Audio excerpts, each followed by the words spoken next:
Shalom Sobat Jarsi, senang sekali bisa menyapa kalian lagi melalui pastoral message ini. Selama bulan September, kita berbicara soal dunia mahasiswa, dunia perkuliahan. Minggu pertama, kita dengarkan sharing dari Richie dan teman-teman soal pengalaman ngekos. Minggu kedua, kita dengar sharing dari Lause Berti jikalau kita salah jurusan.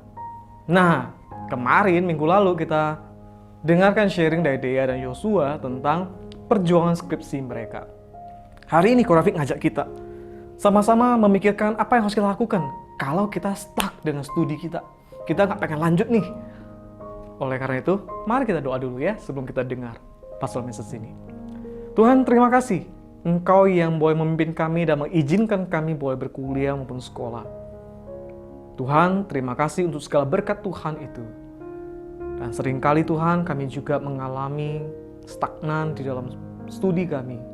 Bantu kami Tuhan boleh menemukan Tuhan kembali dan juga semangat itu melalui pastoral message ini. Berbicara kepada kami Tuhan, melalui hamba-Mu yang penuh dosa ini. Hadirlah bersama kami, sentuh hati dan pikiran kami, dan ubahkan hidup kami. Dalam nama Tuhan Yesus kami berdoa dan mengucap syukur. Amin. Teman-teman, hari ini banyak orang yang sukses meskipun mereka tidak menyelesaikan studi mereka dengan baik. Sebaliknya, banyak juga orang yang jadi pengangguran meskipun mereka menyelesaikan studi mereka dengan baik. Hal ini membuat stigma bahwa orang yang putus sekolah atau putus kuliah adalah orang yang gagal sedikit berkurang. Sebut saja, ada Michael Dell, pencipta Dell Technology. Lalu ada Steve Jobs, pendiri Apple. Ada Bill Gates, pendiri Microsoft. Ada Mark Zuckerberg, pendiri Facebook. Dan mungkin orang ini kita nggak pernah kenal, nggak pernah tahu namanya, tapi kita pakai teknologinya. Pencipta WhatsApp, John Cohn. Orang-orang itu adalah orang-orang yang nggak selesai studi loh. Di Indonesia juga ada seorang ibu yang sangat kita kenal namanya. Ibu Susi Pujiastuti. Dia menjadi menteri meskipun tidak tamat sekolah. Mungkin ini sedikit penghiburan ya buat teman-teman yang tidak tamat sekolah atau mungkin tidak menyelesaikan studi. Seringkali nama-nama mereka kita sebut untuk membela diri kita. Tapi ingat, orang-orang itu mereka berhenti kuliah atau sekolah bukan karena mereka malas loh. Mereka adalah orang-orang yang pintar.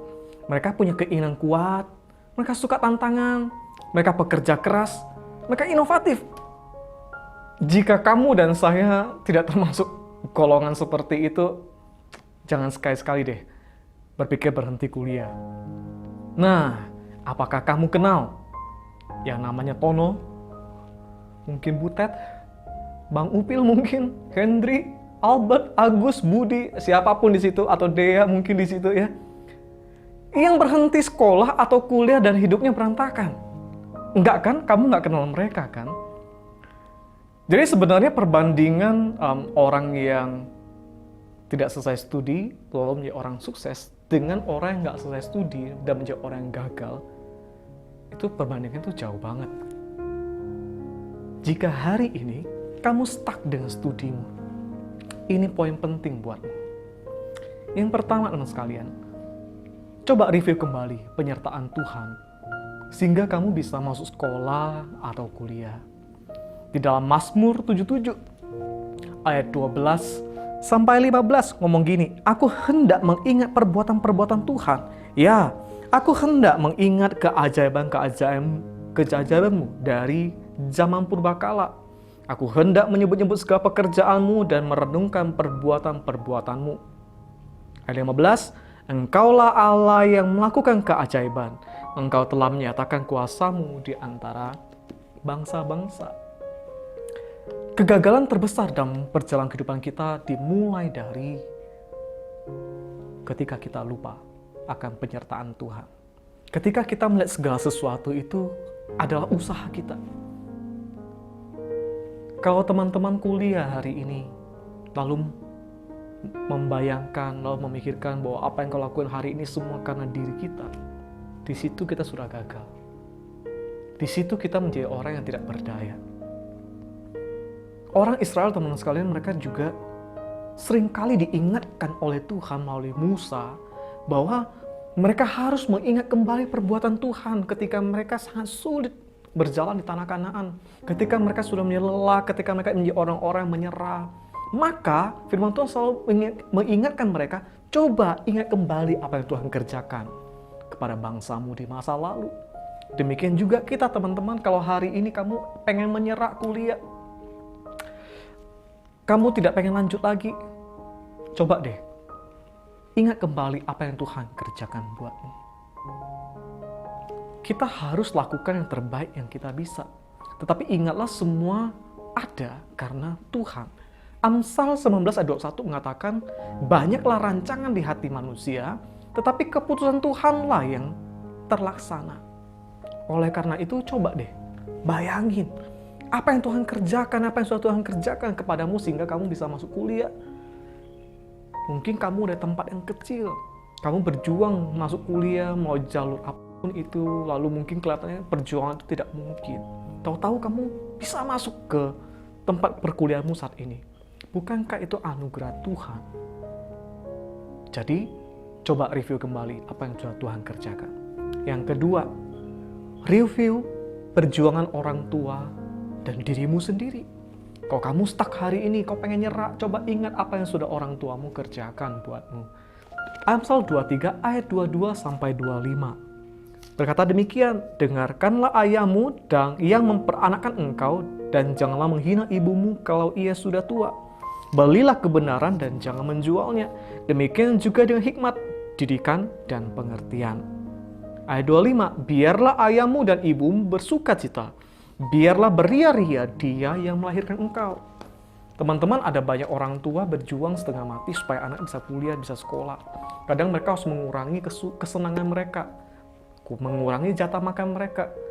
Bahkan teman-teman sekalian, bagi kita yang kuliah di luar kota, orang tua kita tuh bekerja setengah mati supaya tiap bulan kita punya uang yang cukup untuk kita pakai. Jika kita mengingat lagi perjuangan mereka, masihkah kau ingin berhenti? Oke, maka yang ketiga, yang terakhir, review perjalanan studimu. Coba kita mapping sih perjalanan studi kita, teman sekalian. Tujuannya apa? Supaya kita mempunyai gambaran sampai titik mana kita hari ini. Kadang perjalanan yang panjang itu membuat kita kehilangan arah. Mau ngapain? Kadang kita kelelahan, kadang kita burn out, kadang kita malas. Dan seringkali melanda mahasiswa tingkat akhir. Ketika skripsi nggak pengen nyelesain. Karena apa? Setelah terlalu capek, lelah, rasanya, aduh dosen tuh susah ditemui, dosen tuh ribet, dosen tuh killer, apapun alasan kita. Tapi teman-teman, mari kita mapping perjalanan kita. Ketika kita masuk, lalu semester 1, 2, 3, 4, 5, hal-hal yang harus kita selesaikan, coba kita selesaikan. Itu akan menolong kita untuk melihat kembali apa yang sudah kita capai dan apa yang harus kita perjuangkan. Buatlah target yang harus dicapai dalam setiap langkah itu, teman-teman sekalian.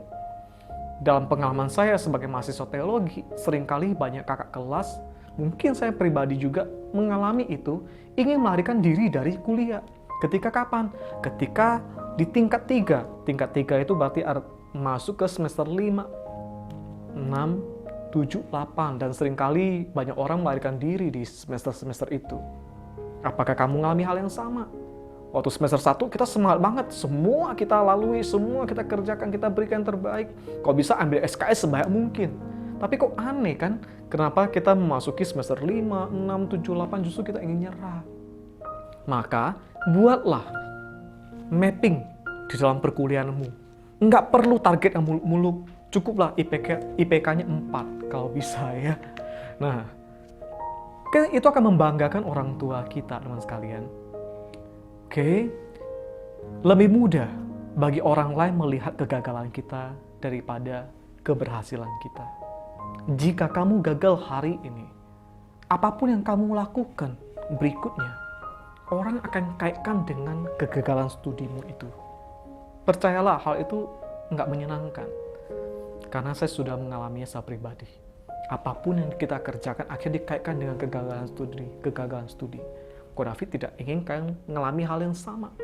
Orang lain tidak peduli apapun alasanmu. Yang mereka tahu kau gagal. Jadi, jangan ciptakan noda hitam dalam hidupmu melalui kegagalan studimu. Dan jangan pancing kelemahan orang lain untuk mengata-ngatai kegagalanmu.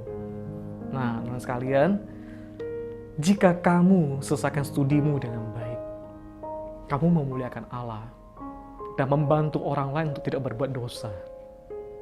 Jika hari ini langkahmu terhenti, lanjutkan hari esok. Do your best. God will do the best. Will do the rest.